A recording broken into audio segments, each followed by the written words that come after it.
India-Russia ties are gaining altitude. Moscow and New Delhi are reportedly in advanced talks over the supply and indigenous production of Russia's Su-57 stealth fighter jet, a day after securing deals for civil aircraft as well.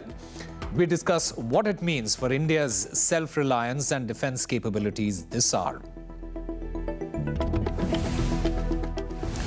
Also shining bright in dark times. Finance Minister Nirmala Sitharaman tables India's Economic Survey 2026, and it's a tale of growth.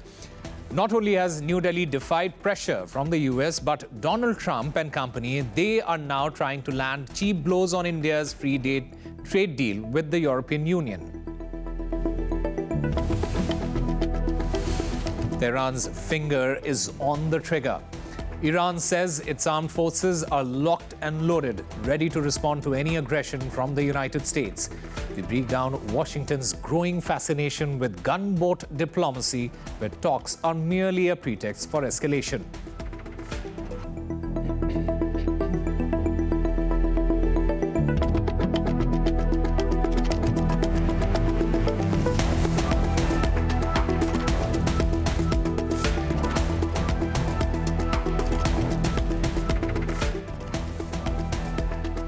Hello and welcome. You're watching RT India. I'm Osama Shab, live from New Delhi. We have a packed bulletin ahead with major world developments, including our top story.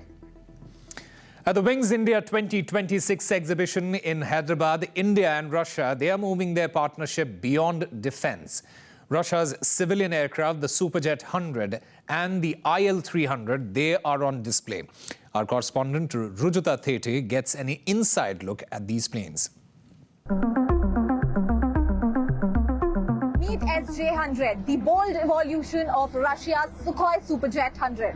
Now, this is also one of the prime examples of India and Russia collaboration in terms of civil aviation. Following the October 2025 signing of an MOU, now at Wings India 2026, HAL and UAC have signed another MOU which grants HAL the permission to manufacture SJ-100 here in India and also grants them a license for sales. This superjet has the capacity for 103 passengers, and what these passengers can expect is the comfort of a narrow body at the price of a regional aircraft. We are interested in solid friends and reliable partners, including for joint production. This new plane of ours is completely Russian-made, from the components to domestically produced engines, navigation systems, hydro and electric systems, the interior.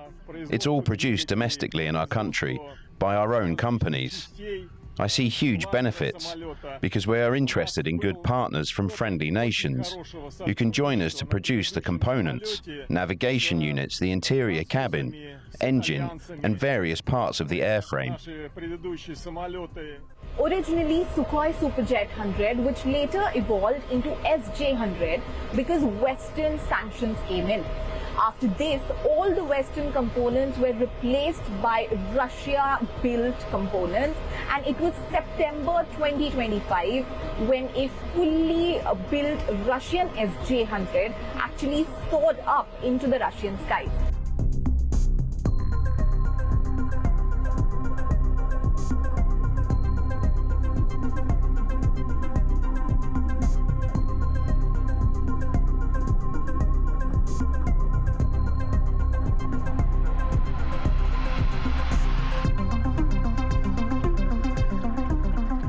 Moving on to an even advanced version of the SJ-100, this is SJ-100 Aurus, and this is a business jet variant of SJ-100. It's potentially the perfect example for India for government and corporate use. In fact, it also took a test flight here at Wings India 2026 Summit. Another interesting detail about Aurus is that it's the same brand behind Russian President Vladimir Putin's official car, adding an extra layer of prestige to the luxurious SJ-100 Aurus.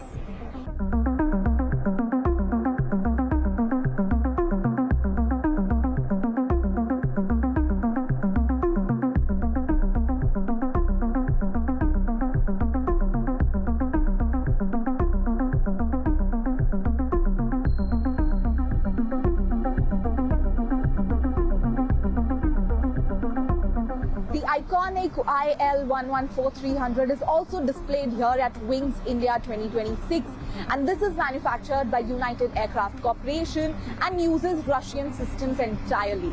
Now, what is interesting about this aircraft is this is the first time that it has been exhibited outside Russia, and while flying to Hyderabad, it was also its first international long haul, which was completed successfully. In fact, it also took its test flight at Wings India Summit here in Hyderabad. Now, this gives this aircraft a special boost, so to say. It increases the takeoff power, it gives them more reliability and control while operating in harsh conditions, along with more advantages. IL-114-300 is a combination of low-cost maintenance, high fuel efficiency and unmatched aerodynamics. And the comfort level in this 66-seater turboprop aircraft is also pretty high.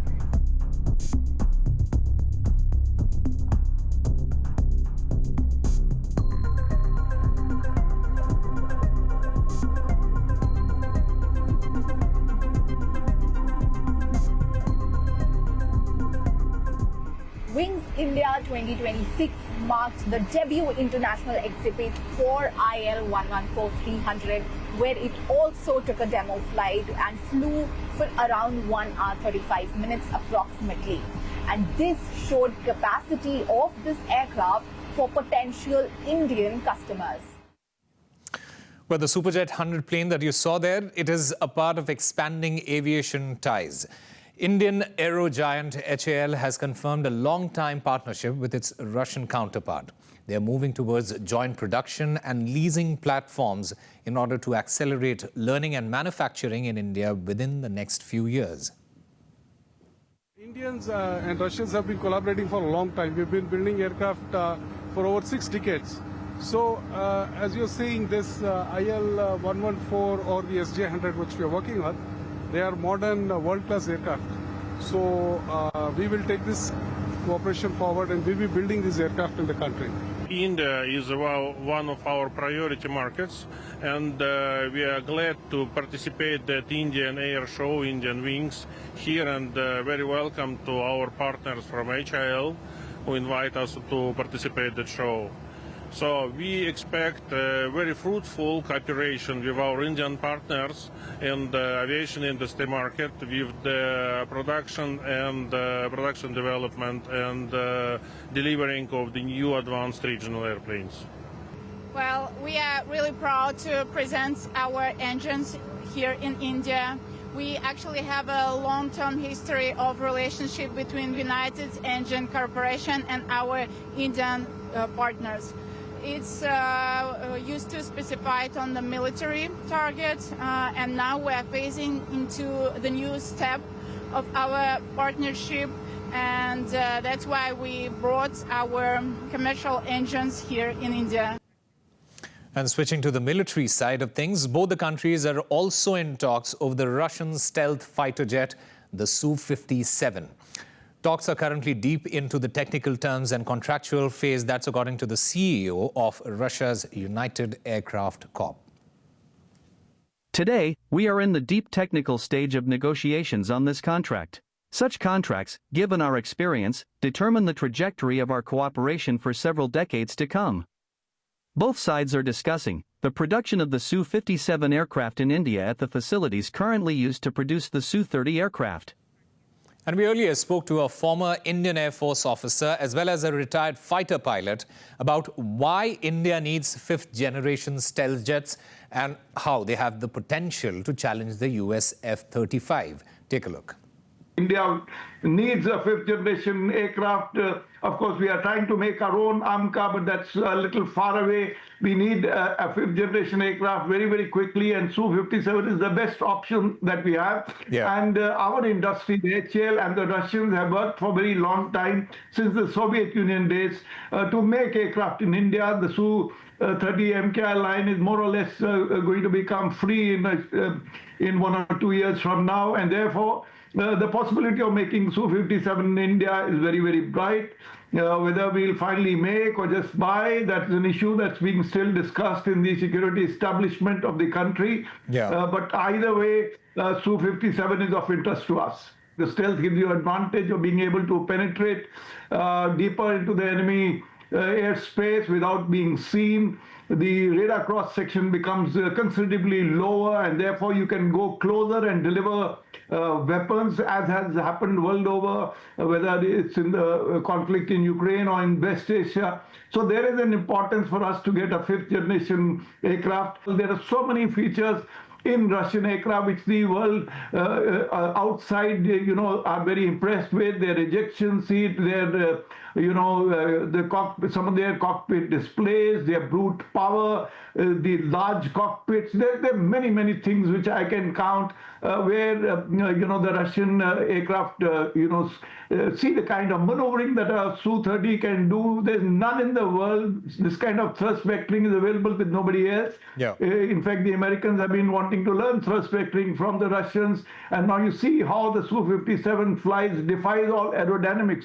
So it is, the Russian aeroplanes have their own strengths. Of course, you can say in some areas, like in some of the things like avionics, maybe the Western systems are better or they are finer, but the Russians make up with brute power even in electronic warfare. India has been part of this project in the earlier days of Su-57, firstly. And secondly, India is a software giant, we all know. India's integration of high-end avionics onto an aeroplane is second to none. In fact, in the Indian Su-30 today, which is operating in India, is totally different from the Su-30 operated elsewhere in the world, both in terms of avionics and in terms of weapon carriage capability, including the air-launched BrahMos. I think India is the only Su-30 that carries an air-launched BrahMos. So when you combine an exceptional aerodynamics of a Su-57, which Russians are famous for, including the Pugachev's Cobra, etc., and the Indian avionics and software onto it, then you have an aeroplane which is much better than F-35. Why I say much better than F-35? Because this is a twin-engine aeroplane, unlike an F-35, which is a single-engine aeroplane. So it is going to be a very potent combination. In fact, I've been, talking about Indian the Russian Su-57 as an airframe, Indian brains as software and avionics coming together, and the radar and the weapon systems coming together. It is going to give sleepless nights to many people. When technology transfer happens, then it is like win-win for both of us, for Russia as well as for India. Why I say win-win is because the Ukraine-Russia war has sort of drained a lot economically as well as, working manpower-wise for Russia. So it is like going to be an extended production facility for Russia. Aeroplanes coming out of here will be used both by India as well as Russia to address their security needs. And security needs, mind you, for India and Russia are phenomenally challenging and forever changing. So in the coming few months to maybe a year or till Trump is in office, we are going to see a different world order altogether. So it is how the world will pan out, how alignments will change, how friends and foes will become friends and foes and foes remains to be seen as the time progresses. And India is making a major push for domestic production in multiple areas, including aviation. The annual economic report, it picks up on Russia's specific contributions towards the Make in India program, even quoting Lenin. Take a look. India's challenge is that the 3 stages of Atmanirbharta that will bring us closer to the goal of Viksit Bharat are telescoped into each other due to the rapidity of the flux the world is experiencing. A famous quote, "There are decades where nothing happens, and there are weeks where decades happen," is attributed to Vladimir Ilyich Lenin. We're in a period where decades seem to happen in weeks. Interestingly, Russia is playing an instrumental role in the current episode.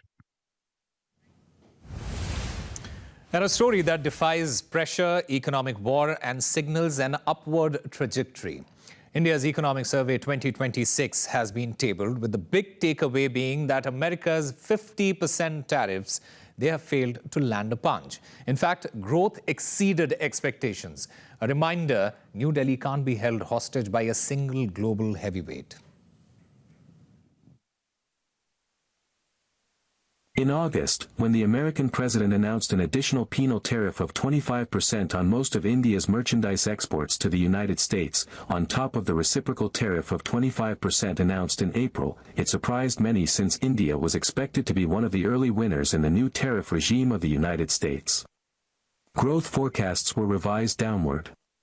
But in reality, growth accelerated due to a slew of structural reforms and policy measures. Now, India's fiscal flexibility, it has gone a long way to neutralizing any impact from tariffs imposed by the United States. While Washington has hoped that a 50% hike that would influence New Delhi's imports and exports, the strategy of market diversification has turned the tables on the Trump administration. The jewelry sector, it has seen the sharpest decline, with products heading to the United States down by 15%. Indian traders, they have instead turned to the Middle East and Asia to offset any losses. Auto exports to the US also declined by almost 7%, with Germany and the United Arab Emirates emerging as new destinations. Textiles trade to America, that dropped off more than 6%, and Nigeria and Sudan, they were the biggest benefactors from that shift. In fact, leather product exports, they were less affected, down 2.6%, with Austria and the Netherlands absorbing much of that redirected trade. In fact, it is all proof that India's export basket, it is expanding worldwide, and it's apparently left Washington in a corner. And unhappy, its pressure campaign apparently failed. I find the Europeans very disappointing, because the Europeans are on the front line of the Ukraine-Russia war. India started buying sanctioned Russian oil, and guess who was buying the refined products? The Europeans. So the Europeans have been funding the war against themselves. The US sanctioned 25% on India for buying the Russian oil. The Europeans were unwilling to join us, and it turns out, because they wanted to do this trade deal. So every time you hear a European talk about the importance of the Ukrainian people, remember that they put trade ahead of the Ukrainian people. European trade more important than any war in Ukraine. And earlier we spoke to economist Mithali Nikore. Let's listen in to what she had to say. There was a new study that came out just last week by a German think tank, which showed that 96% of tariffs that have been applied by the American president are actually being paid for by American citizens. So, the way things have worked out is there have been diversification of supply chains. Countries all over the world have gone ahead and done free trade agreements between themselves. And they've come to, back to the semblance of a rules-based trading order where they were. And other countries, which needed to circumvent the tariffs have also found ways of doing so.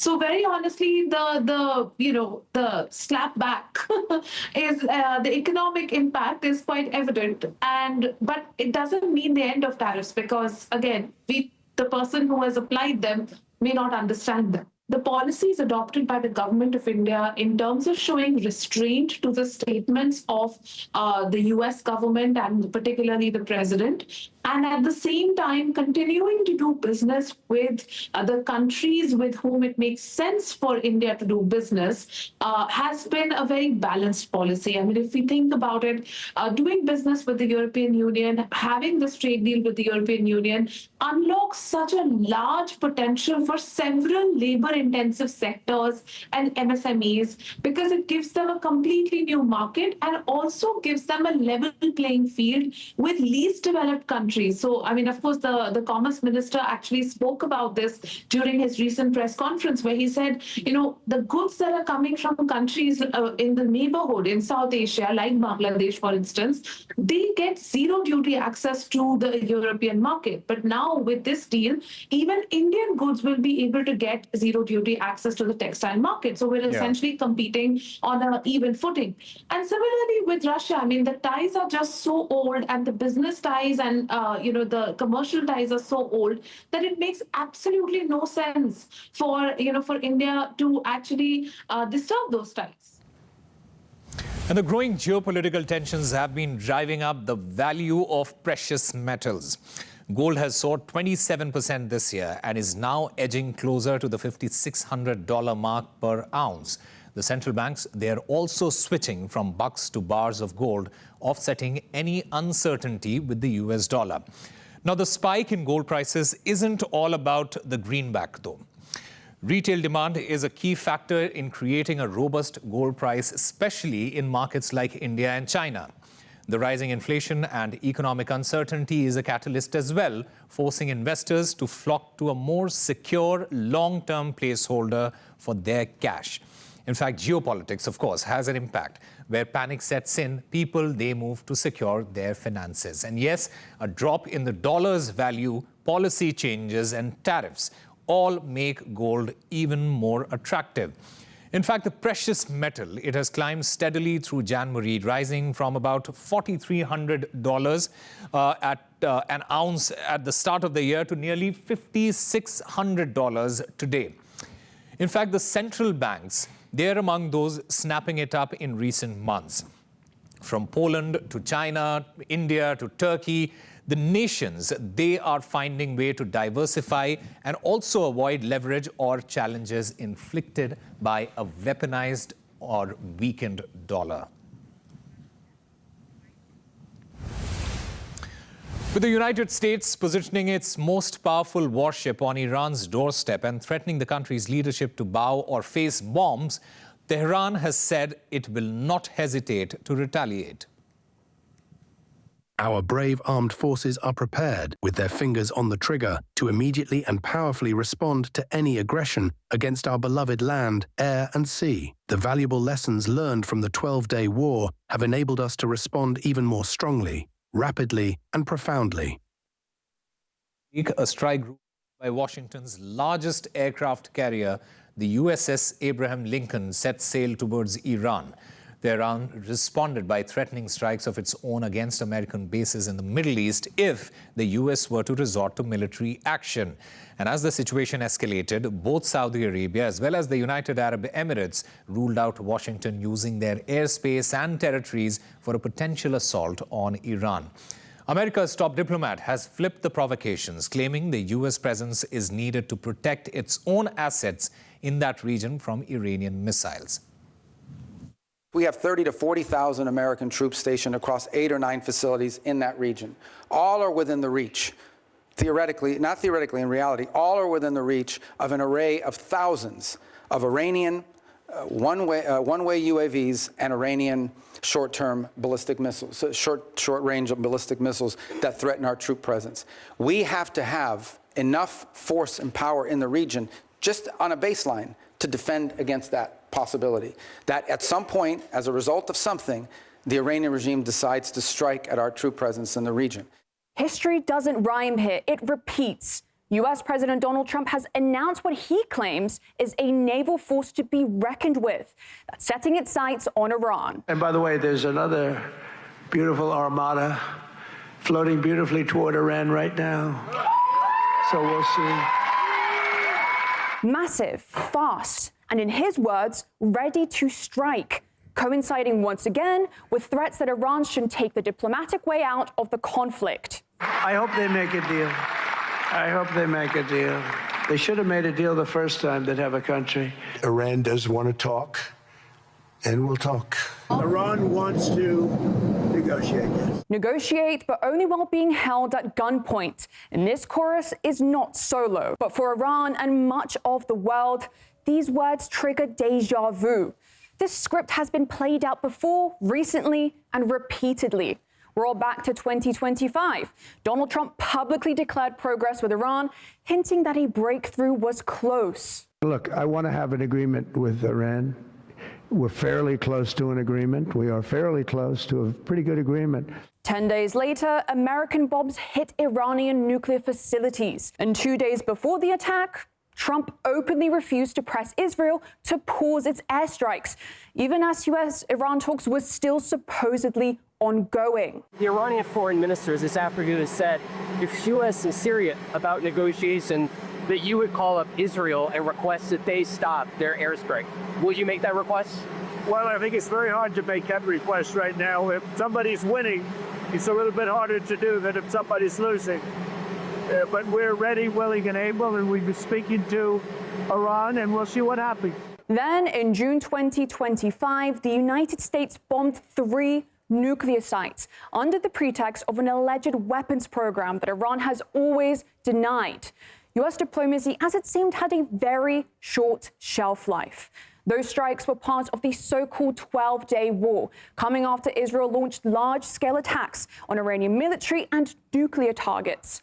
More than 1,000 Iranians killed, including hundreds of civilians, with residential neighborhoods reduced to rubble. So while Trump now claims he wants a deal with Iran, the real irony runs much deeper. Iran is already part to a nuclear agreement, the JCPOA, signed back in 2015, with the United States, Russia, China, and European powers. Tehran also insists it has a legal right to enrich uranium, a right enshrined under the Nuclear Non-Proliferation Treaty. The JCPOA imposed strict limits on Iran's nuclear program. It allowed inspections.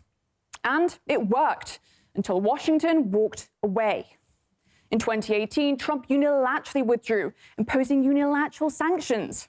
Yet, a year later, he also offered talks. What they should be doing is calling me up, sitting down, we can make a deal, a fair deal. We just don't want them to have nuclear weapons, not too much to ask. And we would help put them back into great shape. Just months later, however, a U.S. missile tore through a convoy near Baghdad International Airport, killing Iran's most powerful military commander, Major General Qasem Soleimani. He was a key architect of Iran's regional strategy, from Iraq to Syria, Lebanon to Gaza. And it happened amid, once again, claims of U.S. openness to negotiations. Fast forward to today, another armada and another round of threats. Beyond nuclear issues, Washington's now demanding Iran dismantle its missile program and abandon regional allies like Hezbollah or Hamas, core pillars of Tehran's defense doctrine. For Iran, these are non-negotiable points. They are red lines. So when the United States says Iran wants to talk, history urges caution. Republic Day celebrations in the Indian capital have wrapped up with the traditional Beating the Retreat ceremony, combining military music, patriotic rhythms and pageantry. It's a centuries-old military tradition featuring bands from the military and multiple police forces performing in unison, creating a magical aura. We leave you with these pictures.